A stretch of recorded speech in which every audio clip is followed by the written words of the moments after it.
Hey guys, I'm Gaspatian. We are today looking at the Lunex US Air Force Lander, which was a proposal made before the Apollo proposal for manned lunar expeditions. Ultimately, NASA got the contract, and you know history from then on out. But this is sort of an interesting sidestep in history where if things had gone differently, well, this is a very unique spacecraft, isn't it? It's a space plane designed to go to the moon and back. And we'll talk about, well, all the different technologies that were sort of designed with this mission in mind, sort of at the back, and then ultimately utilized in other areas of space exploration.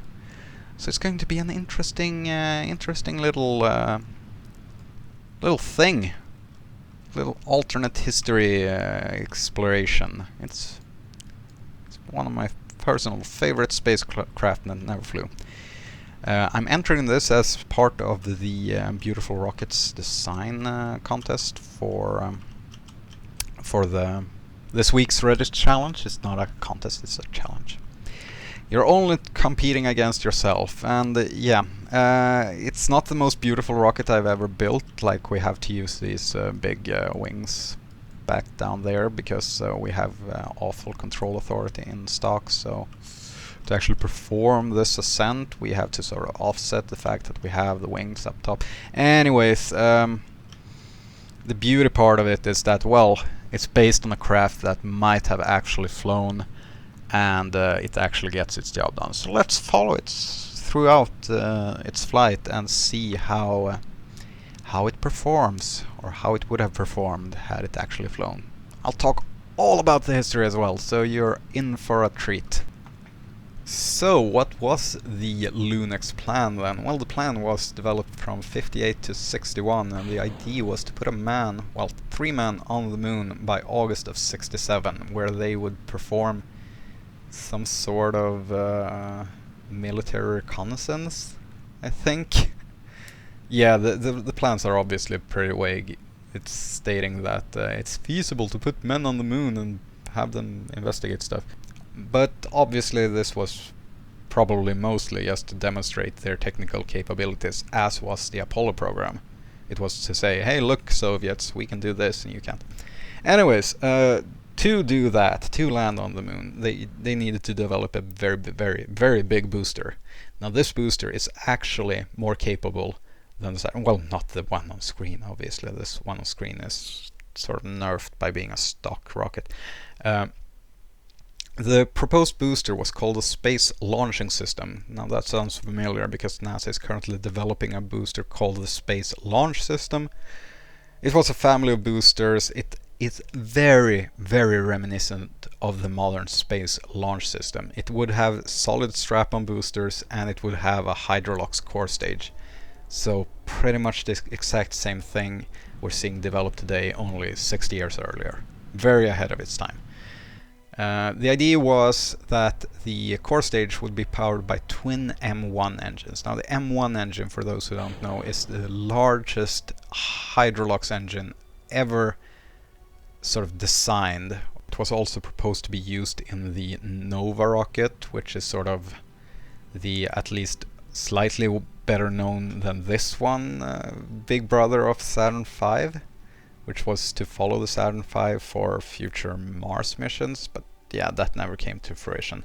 Also, yeah, the Saturn V turned out to be way bigger than they originally envisioned the Saturn rockets to be, so there was no real need for the Nova once they had the Saturn V. But then they sort of cancelled the Saturn V, and yeah, it's all downhill from there.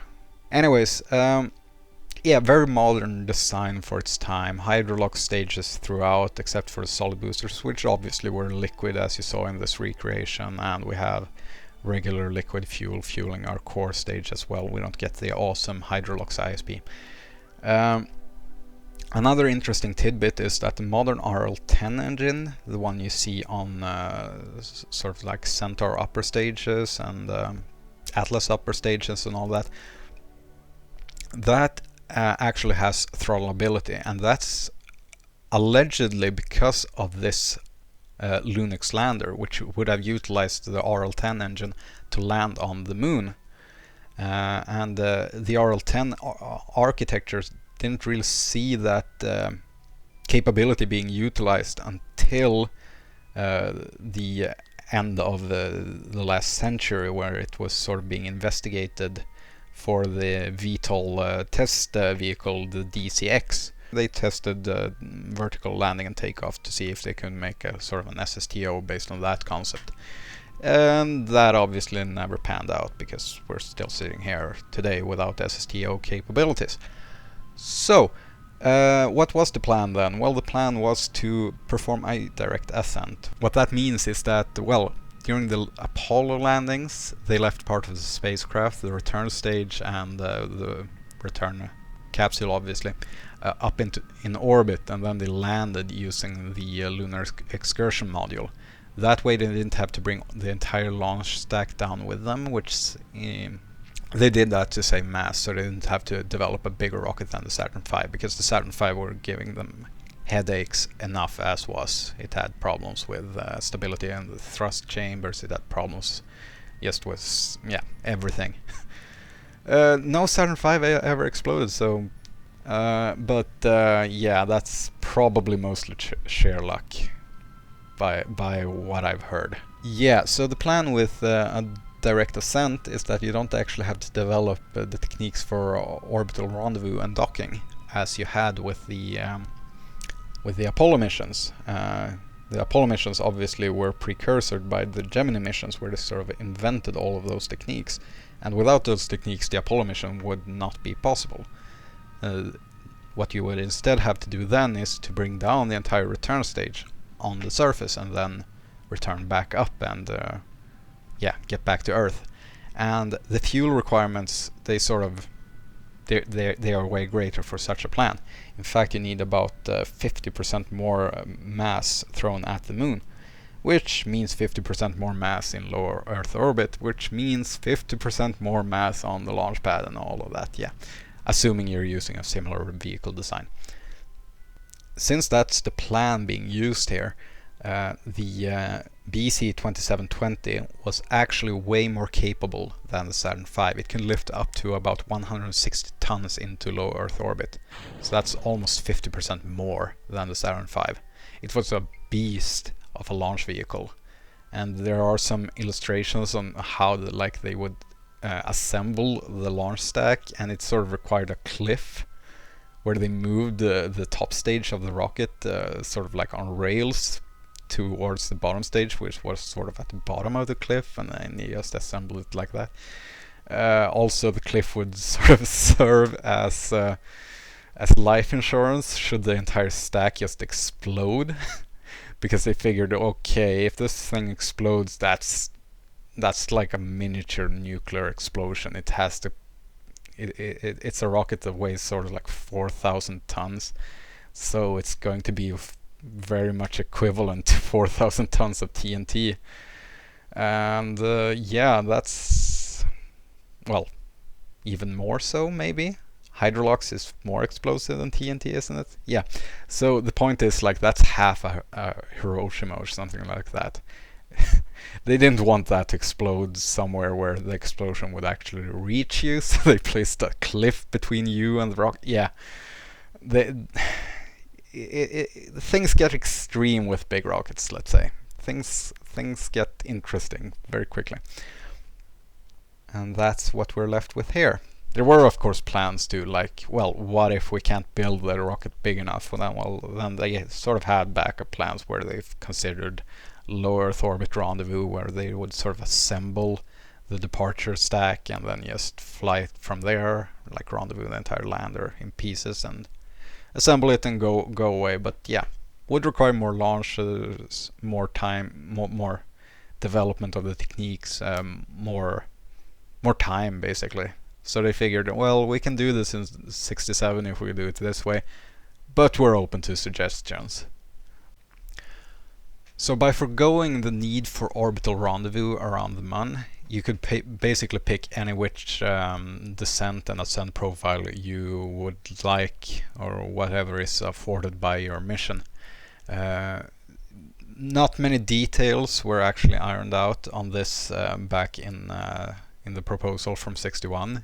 I imagine they sort of wanted to see, okay, what is the lunar surface actually made of before they decided on a strategy of getting down to it.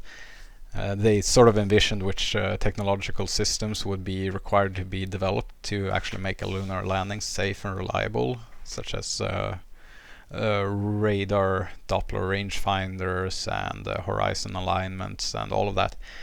But which actual descent profile they would have gone with is to me unknown. They could have inserted into low lunar orbit before going down to the surface, or they could do, as I have chosen to do here, a fairly daring suicide burn. Obviously they would do it with a bit more margin than what I'm showing off here, because yeah, you can see the little cut there. That's me reloading. Now, why would I reload if I try? Yeah, if not because I sort of failed this the first, second, and third try, perhaps. Yeah. Anyways, certain proposals, not including this, actually did sort of suggest that that's the way to go about doing a manned lunar lander. The most extreme of these, which I kind of like just because of how audacious it is the proposal by the Russian head of the whichever design bureau, Chelomey. I think he was actually heading the entire Russian space program by the time this proposal was made. Yeah, but by that point the interest was sort of already waning. But the proposal was the LK700, which would launch on the incredibly toxic UR700 rocket, which is basically a Proton rocket on steroids. And the entire landing craft, well, the entire ascent, descent, all that stage would gross something like 154 tons in low Earth orbit. So basically what this Lunex program would have weighed.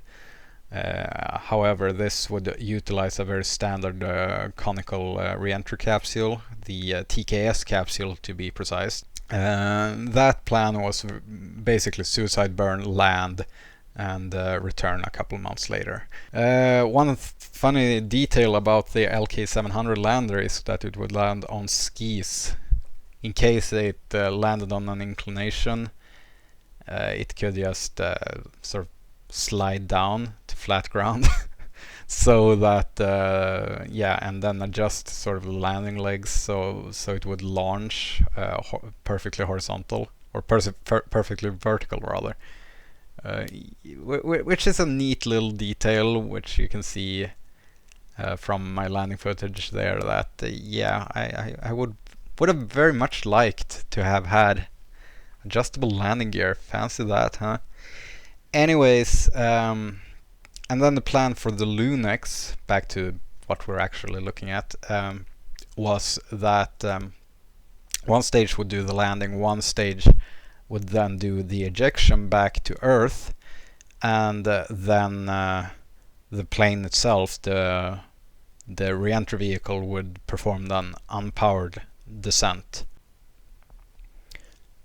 Now, in my version of this recreation, the actual descent vehicle actually has some fuel and engines to move it along, let's say. Also, the lander stage sort of does both descent and ascent, and places the re-entry vehicle on a suborbital lunar trajectory, or moonar trajectory rather. We're not in RSS right now. From there on out, it's up to the return vehicle to sort of get itself back to Kerbin. And this was sort of made with the idea that, well, we can use a vehicle like this for many other types of missions. We can perform low Earth orbit rescue operations. We can actually perform a Minmus takeoff with it. It has that TWR. You can see we're just using two little ant engines to power this along, so it's very much a realistic TWR for an OMS, in which, well, as if you're firing the engines everything in the cockpit just sort of drifts slowly back towards the rear wall. Yeah, very Soyuz-like. The Soyuz doesn't actually bring along big engines when it's up in orbit. Because it doesn't have to, and this one doesn't either. So for everything that's not like landing on a planet, I bring along as few engines as possible, which is beyond the limit of tedium for some people, but I prefer it this way. Anyways, so like we're adjusting here our timing of our descent towards Kerbin. We can do that by burning directly towards the planet or directly away from it. That's sort of where the orbital vectors align in such a way that, well, your periaps won't change much height-wise, but when you arrive at it will differ. It's not a very optimal maneuver. Actually decreasing the time to your periaps is obviously going to mean you're moving faster, so that means you're coming in from a higher altitude, so that means faster velocity, so that means more re-entry heating, so we're sort of shooting ourselves in the foot here. But I think we can still manage it, and we have enough fuel reserves to perform these maneuvers on this type of mission, so I don't mind one bit just for style points. And that's sort of also the benefit of performing a lifting body re-entry with a plane like this. You can do lifting body re-entries with pods as well, and they did during Apollo. However, they never really tried for those real precision landings. They were happy to sort of end up in the right part of the ocean rather than on some specific runway, as we will attempt to do here. So so the plan for this lander was, of course, to land on some designated airfield somewhere probably within the continental US. So they would have to time their descents so they didn't like descend over Soviet Russia, which would be a very interesting incident to have followed, I suppose. I didn't live back then, so I can't speak for my own sake. Yeah. Anyways, we're getting heat warnings. We're getting these heat bars. They are just a figment of your imagination. They're not really there. Don't pretend like you don't see them, and you'll be fine. It's not that we're cheating our way through the heating. It's just that we understand what they mean, and we know that we can actually bleed off both the heating and the velocity is faster than they actually cause an issue for us. You can re-enter during a regime like this with a Mark 1 capsule, like the little Mercury one, without any issues. But that's another story entirely. So yeah, these spaceplane parts, they are way more resilient. We're only seeing like the heating bar on that little RCS port, which we never used for this mission. So yeah, but we for style points it would be nice if it survived all the way down. Anyways, we're coming down here. We're approaching towards the space center, and as you can see, I'm trying to burn away some fuel because well, I haven't landed one of these in months. I don't remember how what our stall speed is or anything, so I'm being very careful with it. We're very drag inducing compared to certain space planes, and as you can see, we're sort of having a hard time getting an acceptable glide slope. So I pretty much figure we're just going to dive ourselves back down to the space center in a very steep dive, so we maintain velocity until the last moment, where we just perform a flare maneuver and stop ourselves. But it turns out, yeah, this doesn't stall for anything. It's mostly due to the reaction wheels, I have to admit. I have to assume, but this actually, apart from the drag, it flies like a charm, and that's an oxymoron if I ever heard it. But yeah, landing this is actually very easy. which is a relief since well, that whole suicide burn thing wasn't very easy. The landing legs have issue because it's so top heavy, so that's not easy actually finding a good landing spot and all of that. But overall, this would have been a very interesting alternate history had come to pass, and obviously it's very interesting to study these things as well and read about them. So I'll put the links down in the description where you can read all about how the US Air Force decided to become the US Space Force and were shut down because their plans were too awesome or something. I don't know. Anyways, that's been the Lunex Lander. Very interesting tidbit, very interesting what if from history. I've been the Gaspatian, and I hope you enjoyed this.